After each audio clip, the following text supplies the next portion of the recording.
So we are 10 games into the season, and yes, I know it's early, but as fans, we love overreacting and overanalyzing what we have been seeing from our team and how we think that will progress into the season. So in today's video, I'll be discussing things that I have liked and not liked so much about the Bulls so far, and I would love to hear in the comments what are some of your guys' likes and dislikes as well. Also, shout out to MyBookie for sponsoring this video, but more on that a little bit later. So what's going on, everyone? You are listening to Bulls Central here. Hope you're all doing well. Let me just start by saying, for the most part, I absolutely love what I've been seeing from this team. So I don't want people to get it twisted thinking I'm complaining about this team or being negative when I discuss the things that I don't like, because really the things that I like far outweigh the areas that have frustrated me. And I'm going to start with the things that I have liked seeing thus far. Again, just 10 games into the season, and hopefully we see these trends continue. Now, aside from the Bulls being 7-3, which is one of the best starts that they've had in years, generally speaking, I have simply liked seeing that this team is actually good and relevant again. You know, we have been waiting for this for a long time, for the Bulls to finally be a winning team again, and that alone is something to be excited about for Bulls fans. But more specifically, one thing that I have absolutely loved seeing in these first 10 games is the performance of DeMar DeRozan. I talked about this briefly before, for all of the criticism the Bulls received in this being one of the worst offseason transactions in the offseason, and I'll admit, even myself, I was a little skeptical of this signing, not because I didn't think DeRozan was good. No, I had no doubts that he would do very well and help this team become even better. It was more so how much the Bulls offered him in terms of a contract and how much they had to give up for him in that sign and trade scenario with the Spurs. However, but DeMar DeRozan has proven everyone wrong, including myself, with how he has showed up for this team in these first games, averaging near 27 points per game, 5.7 rebounds, and 3.6 assists.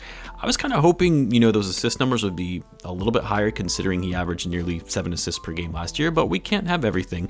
DeRozan not only is scoring at a higher rate than he did last year, but he has also been more efficient, shooting over 50% from the field, and get this, near 40% from three, shooting 39% on 2.3 attempts per game. I know it's on low attempts, but that's actually more than double the number of threes he took last season.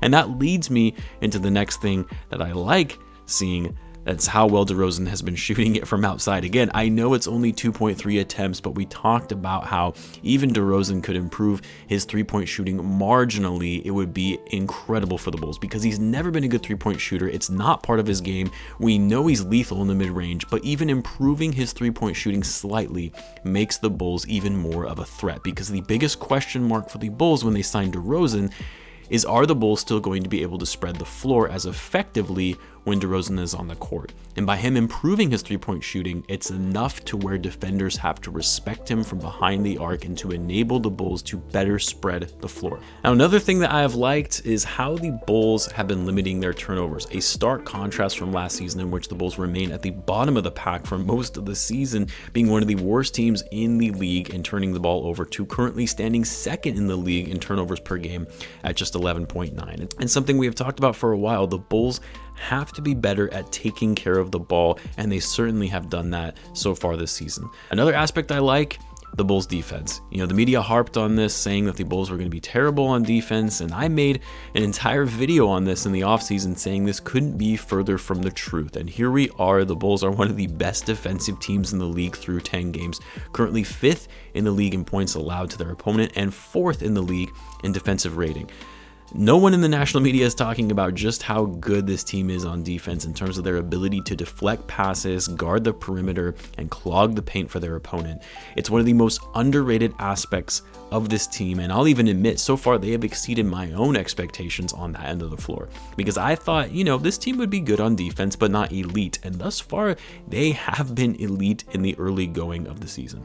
Going along with this topic on defense is the high-quality defense from Lonzo Ball. His offense could be improved a bit. Hasn't been shooting the ball particularly well, hasn't been putting up the passing numbers that I thought he would, but his defense has been absolutely superb in guarding the perimeter, which is something the Bulls desperately needed, and it has done wonders for this team and is what has led them to be so successful on defense. Something else I like, how about our rookie Dosunmu? Look, I said at the start of the season, I thought that this kid had a lot of potential and will likely go down as one of the bigger steals in the draft, but I was really saying that more thinking about the future. I honestly thought Ayo was going to barely get any playing time this season, partly because the Bulls have such a loaded backcourt, and it's very possible that when Coby comes back, he could lose a lot of those minutes, which I hope that doesn't happen, but I really don't see any way around it in terms of other players' minutes being sacrificed. They're not going to cut Caruso's minutes because of the contract that we gave him, and obviously they're not going to have Coby play out of the rotation, but we'll see what happens and how much run Ayo will get once Coby is cleared to play, which, by the way, he was cleared to start full practicing as of yesterday, which is great to hear. Likely means we'll see Coby return to the court in the next week or two. But as it relates to Ayo, from what we've seen thus far, I absolutely love it. The confidence, the heart, the fearlessness, and the hustle on both ends of the floor. The dude is a fighter and he delivers. He's been efficient in his scoring for a rookie, shooting 43% from the field and 43% from three, averaging 5 points per game. Nowhere near what I expected in terms of his production, being a second-round pick in his rookie season. Another thing I like seeing is Zach Levine playing smarter basketball. Sure, every now and then he's made some mistakes. He still needs to take care of the ball better, and occasionally he'll get carried away in trying to do too much and playing hero ball. But for the most part, he's been much better in terms of creating the right play, taking smarter shots, and leveraging the rest of his teammates and the talent that this Bulls team has. Now, I know I'm going through some of these kind of quickly, but I also want to make sure I save enough time for some of the things that I haven't liked as much. But the other things that I've liked, the Bulls have greatly improved their ability to get to the foul line, which was so key because the Bulls were dead last season in terms of their free throw attempts. And as of right now, the Bulls are sixth in the league in getting to the line. This is a testament really to DeRozan, but the team as a whole, and their aggressiveness in getting to the basket and drawing contact in the paint and making the opposing team's defense pay and not keeping up their dribble drive penetration. Something else that probably most people don't notice, the Bulls are actually first in the league in terms of limiting their opponent's assist numbers. The Bulls have limited their opponent to only being able to put up 20 assists per game, which again speaks to the defense in not allowing a team's offense to run effectively with their ability to deflect passes and disrupt the flow of offense. And then finally, I like what I'm seeing from Derrick Jones Jr. I feel like not enough people are talking about his impact on the court when you look at his box plus minus. The fact that his PER is 21.06, which is third best on the team behind Lavine and DeRozan, and he has stepped up big for the Bulls with Patrick Williams being out with his strong defense. Now, before I get into what I haven't liked as much, a quick word from our sponsor of this video, MyBookie. MyBookie enables you to bet on sports with an edge. For me personally, guys, I'm always looking for a way to get an edge, but at MyBookie, they're giving you an edge right off the bat by doubling your first deposit, so you start with a leg up. Head to MyBookie and sign up now using promo code BC23 to get your money doubled. That's right, they're gonna match your first deposit when you use my code, and you can start winning today. And as an added bonus, if you have your buddies use your referral link after you sign up, you're eligible to receive an additional 250% on their first deposit. Plus, it's unlimited to redeem, so all of your friends can join the party at MyBookie. Use promo code BC23, sign up now, claim your first deposit with MyBookie, and use the extra funds to kickstart your winning season. Bet anything, anytime, anywhere with MyBookie. Now with that, let's get back into the content. Now, as for some things I don't like with what we have seen from the Bulls in their first 10 games, well, I think first and foremost is the fact that the Bulls have struggled on offense with their shots, and really, well, I'm talking about shooting from three. And I mean, more recently, because you look at the Bulls' three-point shooting percentage and you say, well, they're ninth in the league in threes, that isn't that bad. Well, that helped when they were off to a great start, but also one of the lowest attempted threes in the league for the Bulls, which the Bulls still remain last in the league in three-point attempts, which I honestly don't have a problem with, because I hated it when last year when the Bulls were just chucking up threes to try to get back into games. Obviously, this season, they have been much more methodical in their approach, and yes, DeRozan doesn't take threes, and he takes a lot of shots for the Bulls, but more recently, the Bulls have been shooting below 30% from three in their past 5 games, which is really bad. You still need to be efficient from outside in today's NBA, even if you aren't taking as many threes.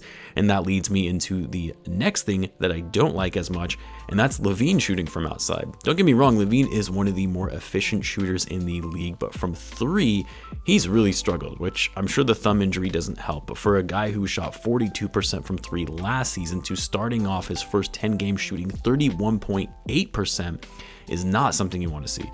But at the same time, it's still early, and I'm sure those numbers will go up. And if anything, it's impressive that Zach has been able to put up the kind of scoring numbers we've seen without him shooting well from three. He's still averaging 26.2 points per game.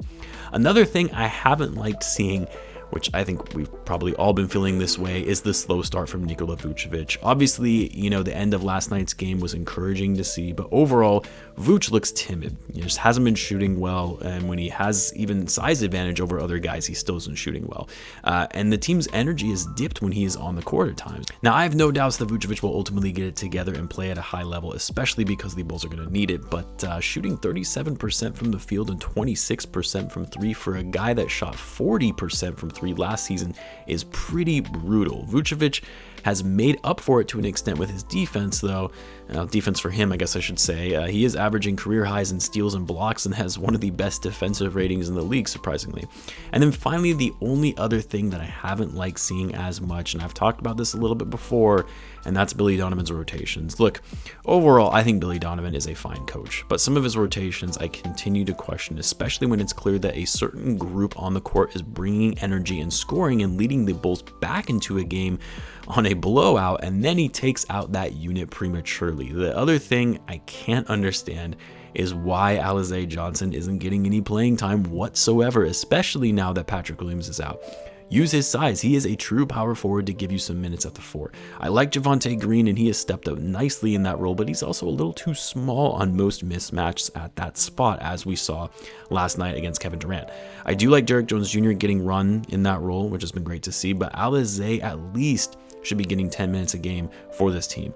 Another high energy guy that can provide strong rebounding. And then the other guy who needs to be getting more minutes is Tony Bradley. I love his hustle and effort in fighting for rebounds and giving the Bulls second chance opportunities. And when Billy Donovan pulls him out after the Bulls go on a run in favor of Vucevic, yeah, I question it a bit.